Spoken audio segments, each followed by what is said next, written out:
பேரன்பு கொண்ட சொந்தங்கள் யாவருக்கும் வணக்கம். ஒரு சகோதரர் ஒரு கேள்வி கேட்டார். தகவல் பெறும் உரிமை சட்டத்தில் 19(3) போனதுக்கப்புறம் 18(1)ல் வந்து நம்ம புகார் பண்ணலாமா அப்படின்னு சொல்லி கேட்டார். 19(3)னா என்ன, 18(1)னா என்ன, 6(1)னா என்ன, 19(1)னா என்ன, இதை 4 பிரிவையும் ரொம்ப தெளிவாக ஒரு ஆர்டி ஆர்வலர் தெரிந்து கொள்ள வேண்டியது அவசியமாக இருக்குது. தகவல் பெறும் உரிமை சட்டம் 2005 பிரிவு 6(1)ன் கீழே நம்ம ஒரு அரசு அலுவலகத்திற்கு தகவல் கேட்டு நம்ம வந்து மனு பண்ணுறோம். 10 ரூபா நீதிமன்ற வில்லை கட்டணம் செலுத்தி மனு பண்ணுறோம். வறுமை கோட்டு கீழே இருக்கிறவங்க அதுவும் கட்ட தேவையில்லை. ஸோ நம்ம இப்படிப்பட்ட ஒரு சூழ்நிலையில் 6(1)ல் நம்ம வந்து தகவல் கேட்டதுக்கப்புறம் பதில் கிடைக்கல, இல்லை பதில் தவறாக தந்துட்டாங்க. இது 2 தான் நடக்கும். இன்னும் பதில் கிடைக்காது, இல்லை கொடுத்த பதிலில் திருப்தி இருக்காது. இந்த 2 சம்பவம் தான் நடக்கும்.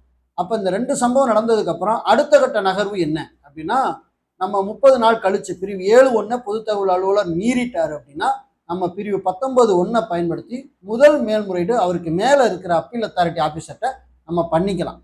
ஸோ அதுக்கு வந்து காலவரம்பு 30 நாள். இந்த 30 நாள் முடிச்சதுக்கு அப்புறம் நம்ம 19(1)ல் மேல்முறையீடு போய்க்கலாம். அப்புறம் 19(1)ல் நம்மளுக்கு தகவல் கிடைக்கல, அதுலேயும் வந்து தகவல் மறுக்கப்பட்டிருக்கு, இல்லை தகவல் சரியான தகவல் இல்லை அப்படிங்கிற பட்சத்தில் நம்ம 19(3)ல் நம்ம என்ன செய்யலாம்னா ஆணையத்தில் நம்ம தகவலை வேண்டி என்ன செய்யலாம், வழக்கு விசாரணை பண்ணுறதுக்கு நம்ம மனு பண்ணலாம். பிரிவு 19(3) கீழே. இடையில இந்த 18(1)னா அப்படின்னா என்ன அப்படின்னு கேட்குறாங்க. 19(3) அதாவது 2ஆம் மேல்முறையீடு போனதுக்கப்புறம் 18(1)ல் புகார் போகலாமா, அல்லது 19(1) போனதுக்கப்புறம் நம்ம 19(3) போகாமல் 2ஆம் மேல்முறையீடு போகாமல் இது ஸ்ட்ரைட்டாகவே நம்ம புகார் கொடுத்துடலாமா அப்படிங்கிறத நிறைய உறவுகள் வந்து கன்ஃபியூஸோட கேட்குறாங்க. அன்னைக்கு ஒரு சகோதரர்லாம் 19(3) அவரே என்ன பண்ணிட்டாருன்னா ஒரு மார்ஜின் போட்டு எழுதி அனுப்பிட்டாரு. அவங்க தகவல் அனுப்ப திரும்ப அனுப்பிட்டாங்க. எங்களுடைய வெப்சைட்டில் ஃபார்மெட் இருக்குது, அந்த ஃபார்மெட்டை நீங்கள் பதிவிறக்கம் செய்து அதை ஃபுல்லப் பண்ணி அனுப்புங்க சாமி அப்படின்னு சொல்லி என்ன பண்ணிட்டாங்கன்னா அனுப்பிட்டாங்க. அவர் என்கிட்ட கேட்டார், இப்படித்தான் அனுப்பணுமானே அப்படின்னு கேட்டார். ஆமாம், இந்த விதிமுறை தெரியாமலே நீங்கள் ஆர்டிஐ வந்து என்ன செஞ்சு அனுப்பக்கூடாது. முதல்ல 19(3)ல் வந்து அவங்க நீ ஆணையம் போகணும்னா அதுக்கான ஃபார்மெட்டு வெப்சைட்டில் இருக்குது. அது மட்டும் இல்லை, நான் கம்ப்ளைண்ட் 19(3)க்கு போனதுக்கப்புறம் ஆணையை நிறைவேற்றாமை பண்ணுறதுக்கு அப்புறமும் ஒரு ஆப்ஷன் இருக்குது, ஆணை நிறைவேற்றாமை அப்படின்னு. அதுக்கும் அந்த வெப்சைட்டில் என்ன செஞ்சுருக்காங்கன்னா வச்சுருக்காங்க. முன்னாடி 18(1)க்கு புகார் கொடுப்பதற்கும் அவங்களுக்கு மாதிரி வந்து படி மாதிரி வச்சுருந்தாங்க. இப்போ அதை எடுத்துட்டாங்க. ஸோ அந்த மாதிரி படி நம்மகிட்ட இருக்குது. இப்போ நீங்கள் இதை குறித்து ஒரு முழு தகவலை தான் நம்ம தெரிஞ்சுக்க போகிறோம். சரி, பதில் கிடைக்கல அப்படின்னா நீங்கள் தகவல் தொடர்ச்சி அவங்களுக்கு வேணும் அப்படின்னு நினச்சிங்கன்னா பிரிவு 19(1) பயன்படுத்தி நீங்கள் மேல்முறையீடு போகணும். அதுக்கப்புறம் இந்த வந்து பிரிவு அதாவது 19(3) பயன்படுத்தி 2ஆம் மேல்முறையீடு போயிடும். இது ஒரு ஆப்ஷன்.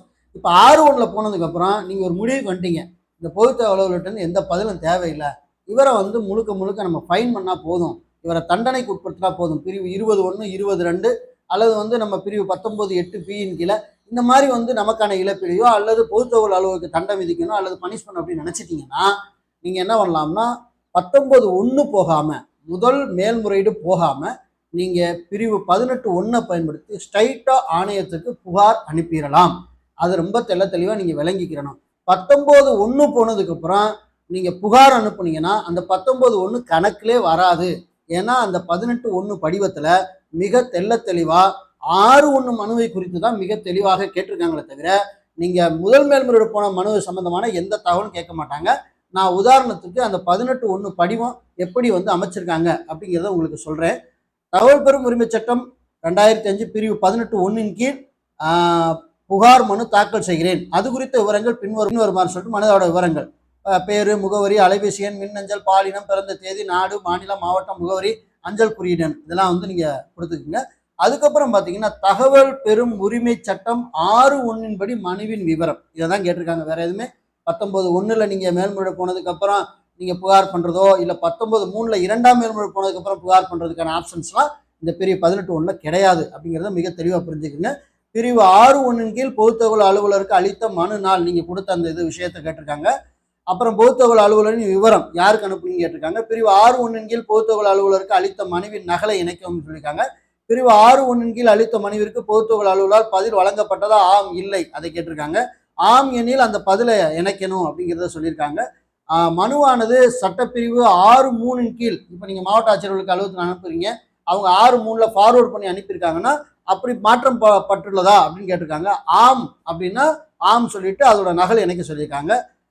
பிற புதிய பொது தகவல் அலுவலர் விவரம், அதாவது வந்து அவங்க ஃபஸ்ட்டு வந்து நீங்கள் மாவட்ட ஆட்சியருக்கு அனுப்புறீங்கன்னா அந்த பொது தகவல் அலுவலர் 6.1 வந்து நீங்கள் கொடுக்கும்போது அங்கே வந்து அவர் எழுதணும். இங்கே வந்து பார்த்தீங்கன்னா அந்த 6.3 மாறுதல் பண்ணாங்களா அந்த பொது தகவல் அலுவலருடைய விவரங்களை வந்து கொடுக்கணும். பிரிவு 6.3 கீழ் மாறுதல் செய்யப்பட்ட மனுவிற்கு புதிய பொது தகவல் அலுவலா பதில் அளிக்கப்பட்டதா, ஆம் இல்லை அப்படின்னு சொல்லி பதில் கொடுக்கணும். ஆம் எனில் நகல் இணைக்கவும் அப்படிங்கிற ரொம்ப முக்கியமான ஒரு விஷயத்தை கீழே வந்து கவனிக்க சொல்லியிருக்காங்க. தகவல் பெறும் உரிமை சட்டம் பிரிவு 18.1 படி புகார் மனுவோட விவரம், பிரிவு 18.1 கீழ் புகார் மனு செய்வதற்கான காரணம் அப்படின்னு சொல்லி கொடுத்துருக்காங்க.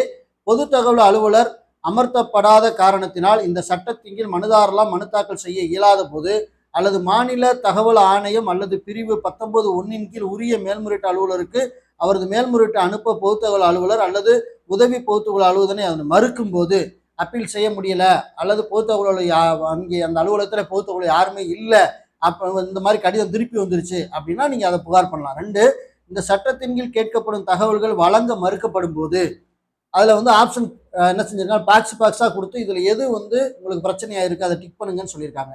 இந்த சட்டத்தின் கீழ் குறிப்பிட்ட கால வரம்பிற்குள் தகவல் வழங்கப்படாத போது, அதுக்கப்புறம் மனுதாரரை கட்டணம் செலுத்துமாறு தெரிவிக்கப்படும் நிலையில் அது நியாயமற்றது என கருதும் போது, இந்த சட்டத்தின் கீழ் மனுதாரருக்கு வழங்கப்பட்டுள்ள தகவல் முழுமை இல்லாதது, தவறானது அல்லது பொய்யானது என நம்பும் போது, இந்த சட்டத்தின் கீழ் பதிவுறுக்கள் பார்வையிட ஆய்வு செய்ய கோரும் கோரிக்கை ஏற்க மறுக்கும் போது, 2வது பார்த்தீங்கன்னா மனுதாரர் புகார் செய்வதற்கான காரணங்கள் தேவைப்படும் கீழே ஒரு சின்ன பாக்ஸ் கொடுத்து அதில் நீங்கள் வேற எது எக்ஸ்ட்ரா நீங்கள் எழுத நினைச்சீங்கன்னா அதில் நீங்கள் எழுதிக்கலாம். அதுக்கப்புறம் கீழே உறுதிமொழி கொடுத்துருக்காங்க. விண்ணப்பதாரராகிய நான் பேரை போட்டு தகவல் போட்டு மேலே என்னால் சமர்ப்பிக்கப்பட்டுள்ள விவரங்கள் மற்றும் தகவல்கள் அனைத்தும் எனக்கு நேரடியாக தெரிந்தவை என்றும் அவை அனைத்தும் நான் அறிந்த வகையில் உண்மை எனவும் சரியானது எனவும் இதன் மூலம் உறுதியளிக்கிறேன். நான் இதற்கு முன்னர் இதே பொருள் குறித்து ஆணையத்திடமோ எந்த புகார் மனுவும் தாக்கல் செய்யவில்லை என்று உறுதியளிக்கிறேன். பாருங்க, ஆணையத்தில் 19.3 நான் வந்து வேற எதையுமே நான் செய்யலை, 19.1 நான் போகல, 19.3 போல நான் எதுவுமே செய்யலை, புகார் மட்டும் தான் கொடுக்குறேன் அப்படிங்கிறத என்ன செஞ்சுருக்காங்க, இதில் கீழே அவங்களே டெம்ப்ளேட் ரெடி பண்ணியிருக்காங்க, கையொப்பம் போட்டு இந்த டெம்ப்ளேட்டை நீங்கள் என்ன செஞ்சிடலாம்னா நீங்கள் அனுப்பிட வேண்டியதான். உங்களுக்கு ரொம்ப தெளிவாக புரியுதுன்னு நினைக்கிறேன். 6.1 போயிட்டு உங்களுக்கு தகவல் தரப்படலை இல்லை தகவல் மறுக்கப்பட்டிருக்கு இல்லை சொல்லப்பட்ட அந்த 6 காரணங்கள் ஏதோ ஒன்று நடக்குதுன்னா நீங்கள் ஸ்ட்ரைட்டாக 18.1 புகார் போயிடலாம். நீங்கள் மேல்முறையீடு 19.1 அதுக்கப்புறம் 19.3 நீங்கள் போகாமல் நீங்கள் 18.1 ஸ்ட்ரைட்டாக போயிடலாம். இல்லை எனக்கு தகவலே தேவையில்லை பொது தகவல் பனிஷ் பண்ணோம் அப்படின்னா நீங்கள் இந்த 18.1 ஸ்ட்ரைட்டாக போங்க.